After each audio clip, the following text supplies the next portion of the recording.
কে বলছেন? আমি বন্ধন। বন্ধন? মলিনা চ্যাটার্জিকে ফোনটা দিন তো। এই, তুই কে বলছিস রে? ফোনটা দিন।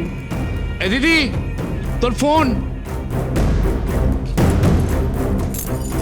হ্যালো, আমি বন্ধন বলছি, কোনজন? যে নকল সাথী চ্যাটার্জির বাড়িতে আছে, নকল বন্ধন। আসল বন্ধন ফোন করেছিল, সে ভেবেছে আমি সাথী চ্যাটার্জি। সে আমাকে সব খবর দিয়েছে, বলেছে এই বাড়িতে যে রাখি বন্ধন আছে তারা নকল, আর সেটা যাচাই করতে বলেছে। সে কি?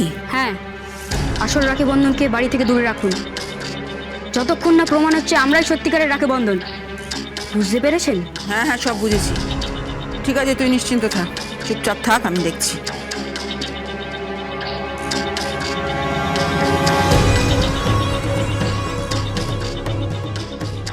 কি হয়েছে দিদি? বন্ধন এখন নকল সাথী চ্যাটার্জির কান ভাঙানোর চেষ্টা করছে প্রমাণ করতে। তাহলে? কোনো লাভ নেই মদনা, এমন খেলা খেলে দিয়েছি না, দরকার পড়লে আমি আরেকটা খেলা খেলবো। কি খেলা? ওরা ভুলেই যাবে যে ওরা আসল রাখি বন্ধন। কি করবি তুই? দরকার হলে আমি ওদের নকল পরিচয়পত্র তৈরি করব। দিদি, এটা কিন্তু খুব অপরাধ হবে। টাকার জন্য মলিনা চ্যাটার্জি সব অপরাধ করতে পারে।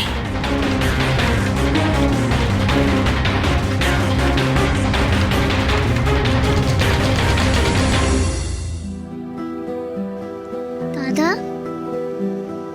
তুই কিছু ভাবছিস? কিচ্ছু না। আমি জানি তুই কি ভাবছিস। তুই মায়ের কথা ভাবছিস। ঠিক তাই। মা কেন বলতো একবারও খবর নিল না? আমি কতবার করে ফোনে বললাম যে ওরা নকল রাখি বন্ধন, আমরা আসল। বিশ্বাস করেনি বোধহয়, তাই না? কি জানি, কিন্তু মা তো আমাদেরই, বল দাদা। আর আমরাই তো সত্যিকারের রাখি বন্ধন, ওরা তো নকল রাখি বন্ধন। দাদা, এই দাদা, কি? মা কেন খবর নিল না আমাদের? কেন খবর নিল না বল না। জানি না, কিন্তু এখন তো মনে হচ্ছে ও মা নয়, মাসি। কি বলছিস কি দাদা?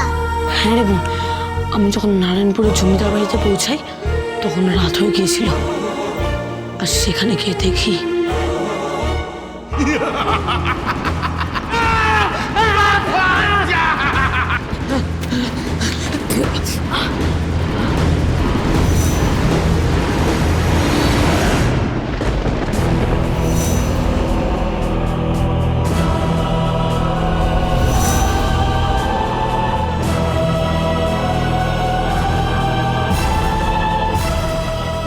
মা।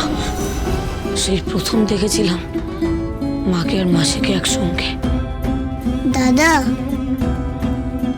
হ্যাঁ রে বোন, আমি বারবার জিজ্ঞাসা করি যে কে মরে গেছে, কে তাড়াতাড়ি দেশে চলে গেছে, মা না মাসি, কিন্তু কেউ বলতে পারলো না, কেউ না। আর সেখানে একটা বুড়ি ঠাকুমা ছিল, সে আমাকে অনেক কথা বলেছে। তোর মা খুব লক্ষ্মী ছিল, ভীষণ শান্তশিষ্ট।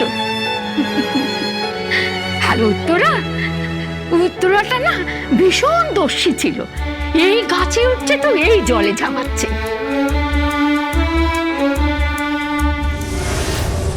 যেদিন সাথের বিয়ের আশীর্বাদ, সেই রাতে সাথে পালিয়ে গেল। কার সাথে? তোর বাপ কুমারেশ চ্যাটার্জির সাথে। ব্যাস, সাথীর বাবা দাদারা আর কোনো যোগাযোগ রাখেনি, এমনকি সাথীর মরার খবরও দেয়নি।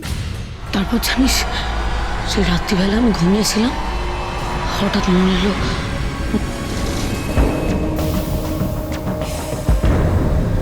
কে?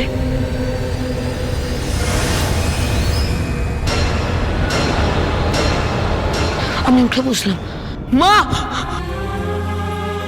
আর তারপরে দেখি কেউ নেই, কেউ নেই।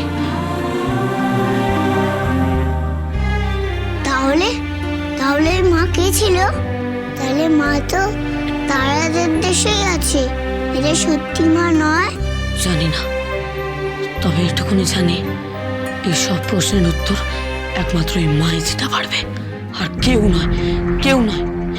বুঝলি বোন, কাল সকালবেলায় না ওখানে যাবো ওখানে সরাসরি মুখোমুখি গিয়ে বলবো যে মা, আমরাই তোমাদের তোমার ছেলে মেয়ে।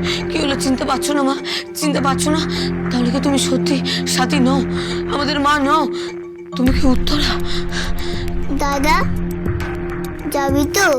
হ্যাঁ, কাল সকালবেলায় যাব।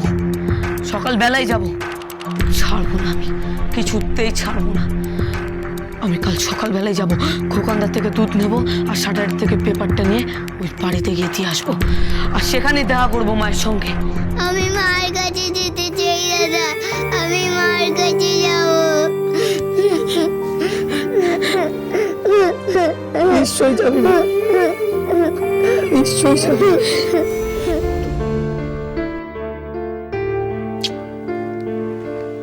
আরে কি হলো, আরেক কাপ চা দেবে তো?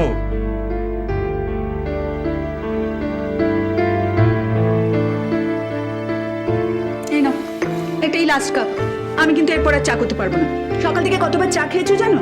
আর এতবার আমি চা করতে পারছি না। এবার একটা কাজের লোক রাখো। কাজের লোক তো ছিল, সে কোথায় গেল? তার কোনো ঠিক ঠিকানা আছে? সে আজ আসে, কাল আসে না, আমি জানি না। আর তোমার ননদ কোথায়? ঘরে আছে। তাকে তোলো, বলো ব্রেকফাস্ট করতে। এখনো পেপারটাও দিয়ে গেল না। দুধও তো দিয়ে যায়নি।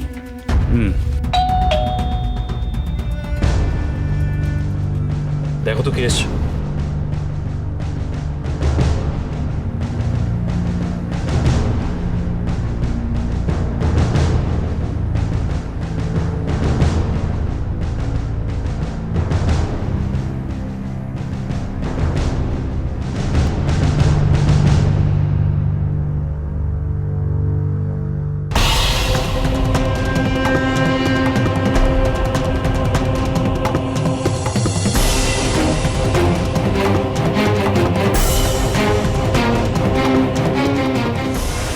এ কি, তোমরা এখানে কেন এসেছো? তোমাকে না বলেছি এই বাড়ির চৌহদ্দির মধ্যে আসবে না? কি মতলব? হ্যাঁ তোমাদের কি মতলব এখানে আসো বারবার? যাও যাও এখান থেকে। কি হলো কি? আরে দেখো না, ওই ছেলে আর মেয়েটা কিছুতেই পিছু ছাড়ছে না।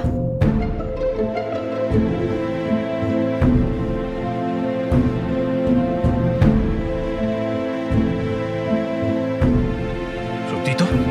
এই তোমার প্রবলেমটা কি? বারবার কেন এখানে আসছো? বারবার এক কথা কেন বলা হচ্ছে তোমাদের? এবার কিন্তু ফল খুব খারাপ হবে বলে রাখলাম। বাচ্চা ছেলে বলে আমি কিছু বলছি না, যাও এখান থেকে। না মানে আমি একটু ওনার সঙ্গে দেখা করবো। ওনার সঙ্গে মানে? কার সাথে? কার সাথে আবার? সাথীর সাথে, এটা বুঝতে পারছো না? মহা টেটিয়া ছেলে, কোনো মন্ত্র বলে আবার সাথীকে বসটাস করে ওর সমস্ত টাকা পয়সা না হাতিয়ে নেয়। এসব কি বলছেন? আমি টাকা পয়সা নিতে আসিনি। না, টাকা পয়সার জন্য এখানে আসেনি। সব র্যাকেট তোমাদের, ওই ভদ্র মহিলা, তারপরে ওই বস্তির ছেলেমেয়েরা, সব র্যাকেট। এবার যদি আমার মাথা গরম হয়ে যায় না, মেরে দাঁত কপাটি খুলে নেবো বলে দিলাম।